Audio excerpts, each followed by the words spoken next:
মধ্যপ্রাচ্যের তীব্র উত্তেজনার মধ্যে মার্কিন বাণিজ্য নীতি ঘিরে অনিশ্চয়তা বিরাজ করায় বিশ্ববাজারে জ্বালানি তেলের দাম গেল প্রায় 7 মাসে সর্বোচ্চ উঠেছে। সপ্তাহ ব্যবধানে ব্রেন্ট ক্রুডের দাম 6.90% বেড়ে ব্যারেল প্রতি দাঁড়িয়েছে $72, আর মাস ব্যবধানে দাম বেড়েছে 9.88%। একইভাবে West Texas intermediate crude WTI এর দর সপ্তাহ ব্যবধানে 7.32% বেড়ে ব্যারেল প্রতি দাঁড়িয়েছে $66.89। মাস ব্যবধানে বেড়েছে 10.33%।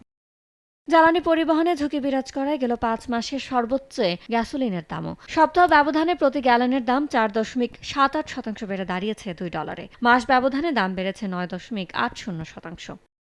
তবে সরবরাহের বিপরীতে চাহিদা কম থাকায় কমতির দিকে প্রাকৃতিক গ্যাসের দাম সপ্তাহ ব্যবধানে দাম 1.21% কমে প্রতি MMBTU দাঁড়িয়েছে $2.99, আর মাস ব্যবধানে কমেছে 23.18%।